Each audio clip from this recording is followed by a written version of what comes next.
chances, but we know that at home their defense is lights out. What have you seen from them on film?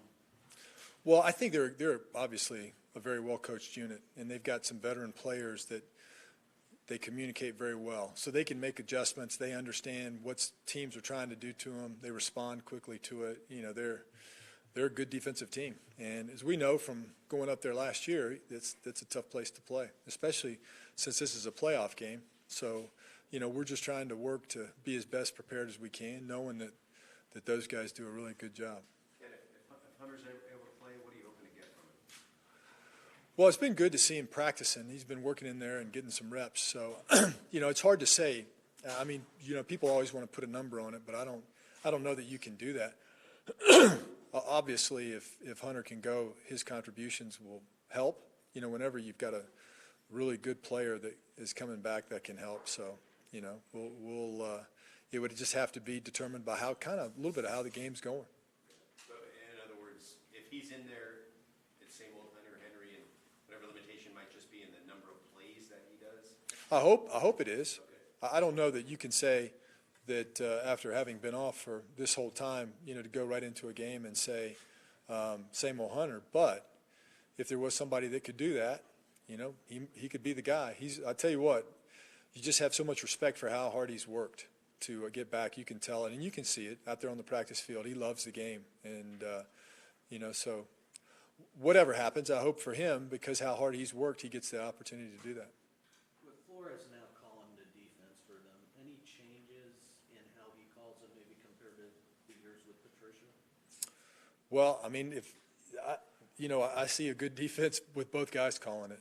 So, you know, you see different players, but their scheme is very sound and very well executed. And, I mean, it's a credit, obviously, to Coach Belichick, but certainly his assistants that do all that work. They do a nice job. Phil said yesterday that maybe the Patriots' sack numbers are down, but they still able to get good pressure. How do they do that? You know, maybe not actually getting home, but still making it uncomfortable. Well, I mean, I think the way they push in the pocket, the different looks that they give you, how they run some of their stunts. You know, I think that from a perspective of having watched them on tape for over years, you know, they've had the same guys there, or a number of the same guys, coaches, players in that system. You know, they're able to adapt and communicate and get things done. So just because you study them for weeks and think this is what they're going to do, they have the flexibility to do different things. And, you know, that's always difficult to prepare for. So you just really, you know, the value for us is that we've got a veteran quarterback that has been through a lot of the different things that people do, and hopefully we can adapt quickly. How much does it help that you guys were just there a year ago in terms of the operation of your offense and just being familiar with not only personnel but scheme and the environment? Well, it certainly helps from that standpoint. I mean, you know, I think we can all say playoff football is different, you know, so the environment will be a little bit different. You could see that last week in Baltimore, you know, between a regular season game and a playoff game. And we understand the stakes that are there. But having at least been there, understanding, you know, as silly as it may sound, what the locker rooms is like, you know, what the facilities are like. A lot of those things, even though they seem minor, they can help you. Now, is it going to help us play better in the game? I sure hope so. But, you know, I think we understand the mechanics of the noise, the problems that you have there, having to be able to communicate, you know, what you have to do to adapt to that. And then essentially when you kick it off, it just becomes football, you know. So I think any time you're going into, like, for instance, for going into Baltimore last week, a little bit of an unknown. You know, the team hadn't been there in a number of years. A lot of the guys that were on this team hadn't been there.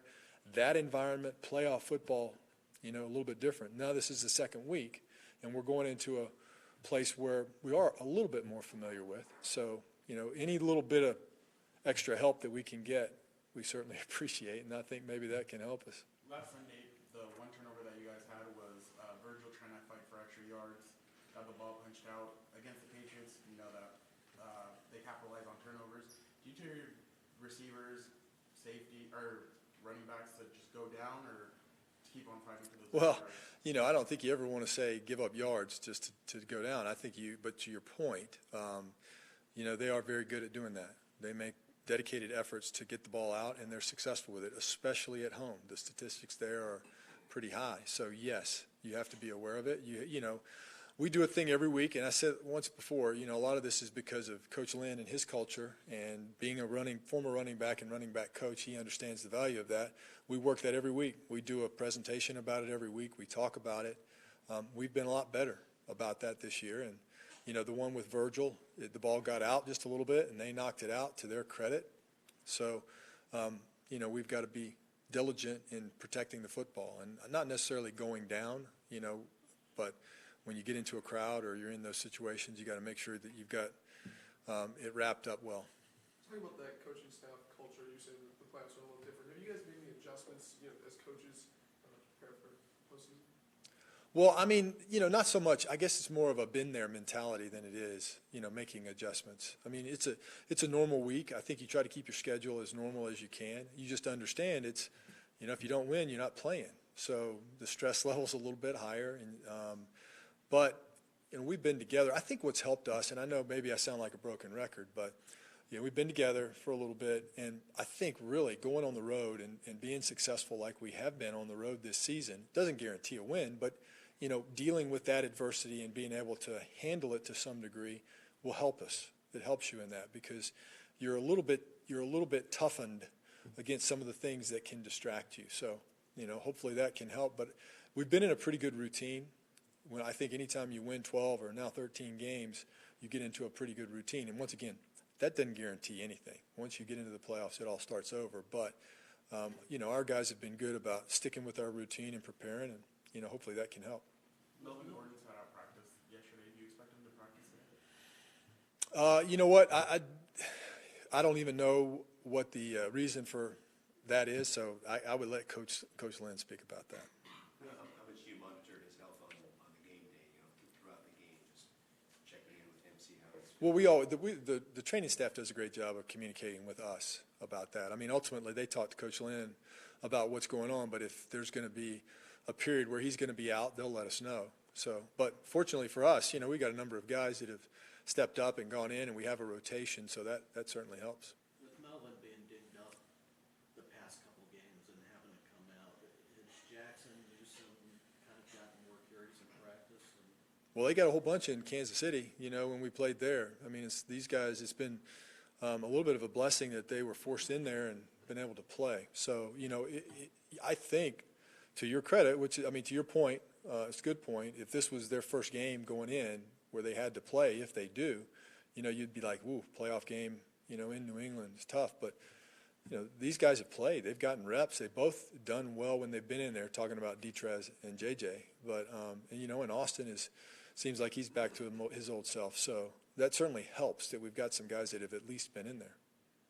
Hey, that's hard. Like to take away your best receiver a lot. If they were to shadow Gilmore on Keenan all games, does that kind of play into your hands with your depth, where you can maybe use him more as a decoy? Yeah, please don't say that. I will never say I'd use Keenan as decoy. He'd get mad at me. So I can't win that one. So, you know, I think the one thing is we've got a number of guys that the quarterback's comfortable getting the ball to. And, you know, a lot of the things that we do when we go against opponents is not geared towards one guy. It's geared towards what they give you. And I've said this multiple times with our receiver core. They're all so unselfish. There are times when we ask them to run down the field where the chances of them not getting the ball are great, and they do it because they know there's going to be ones that come to them. I think it's never easy as a receiver when that happens because, you know, you want the ball. That's what it's all about. But we've got a number of guys that have contributed at different times if you think about it. I mean, go back to I mentioned Kansas City.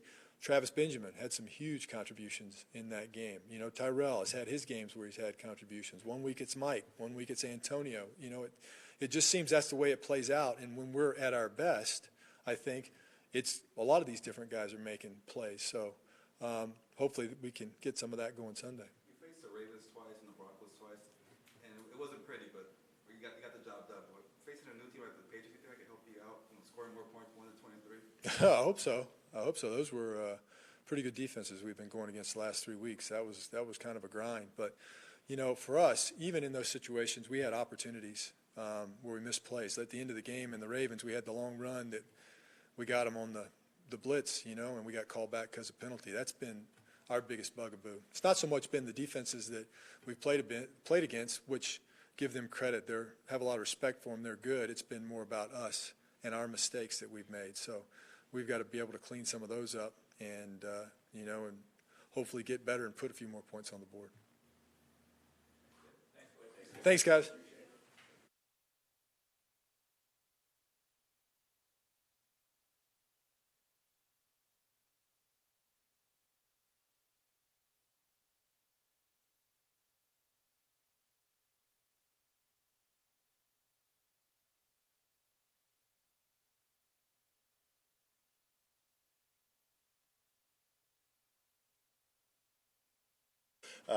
We got our work cut out for us, but it's a good challenge for us right now. How important is it, and it's important for every quarterback, obviously, but particularly with Brady, getting pressure in his face, trying to beat him on the spot? Yeah, I think every week that's the job, is to try to affect the quarterback somehow. He's so good at reading coverages, extending plays in his own way. The way he handles the offense, he's been in that style of offense for many years, so they're on the same page. I think when you look at, I've mentioned this before, as a defense, what we strive to be is a precision league. Well, their offense operates with precision, and they're all on the same page. And, as you watch it, you can see it all come together for them. Gus, they were the number one team when throwing two running backs. You were one of the last in yards. You guys were one of the last in yards allowed to a running back. What do you have to do to kind of not let their running backs take over the game like they have? Right. Well, I think our number one objective is somehow to keep the points down. And, so as we look at a team, you're right, their running backs are very effective. And they really got three running backs, and they all are, they'll show up in empty sets, and they're very effective. They'll have explosive plays themselves. So, we always go into each game, stop the run. And then number two, eliminate explosive plays, and somehow we got to affect the quarterback. And, to give him those throws to the running backs, it's our style of defense that we play.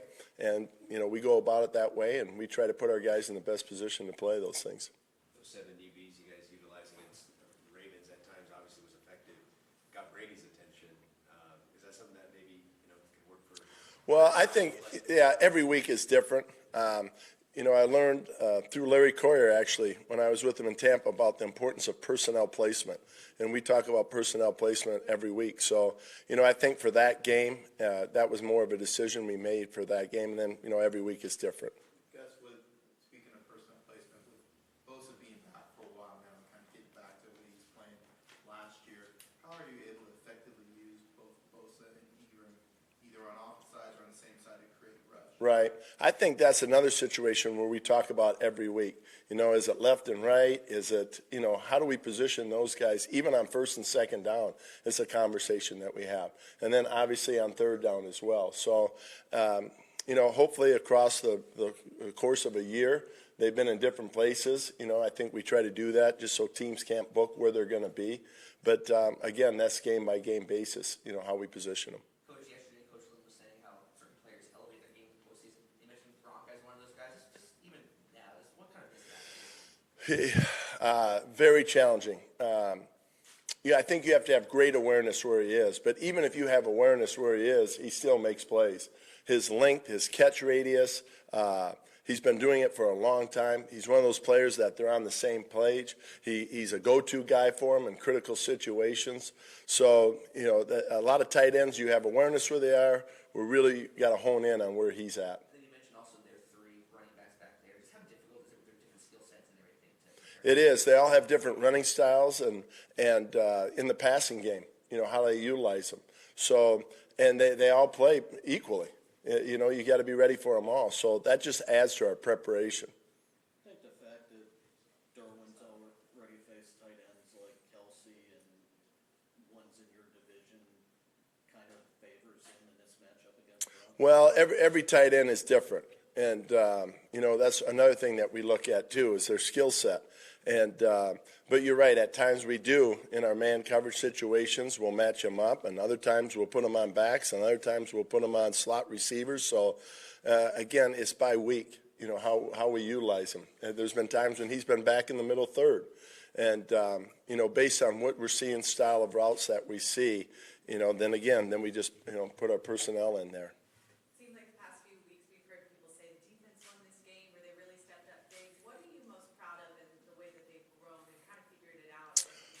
Well, we've got some very good players, and I think the biggest thing, we tell them it's not the calls, the players bring the calls to life.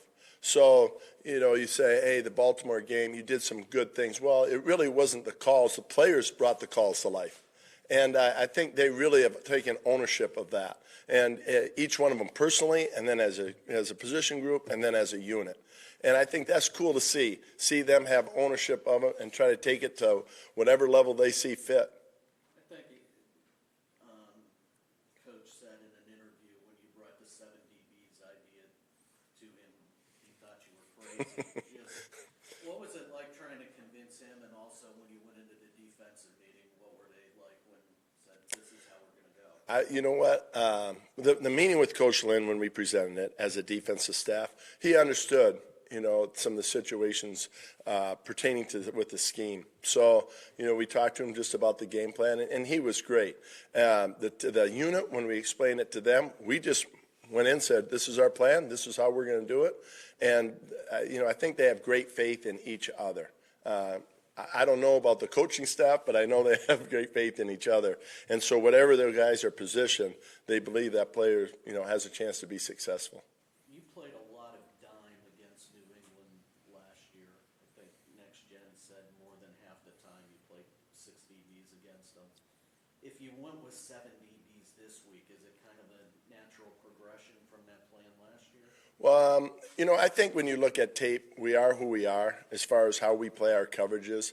The personnel grouping, though, that we put in there, it could be, there's been at times we thought about going base to 3 wides. We go, dime to 21 personnel, to try to match it up. So I think that part of it, each week you look at it and you say, how do we match up and how do we go about it? But, our principles are the same. How good is it having Mebane back, and just how has he practiced? He's been great. It's a difficult time for him, and I think being around his teammates and his family, I should say, but I think being around the guys and this environment is somewhat healing. I don't know how fast that healing is. It's tough. It's a difficult time, but I've got great respect for him. I've been with Brandon for quite a few years, off and on, and the respect that I have for him as a man and as leader of his family and how he handles things is off the charts. Okay? All right, thank you.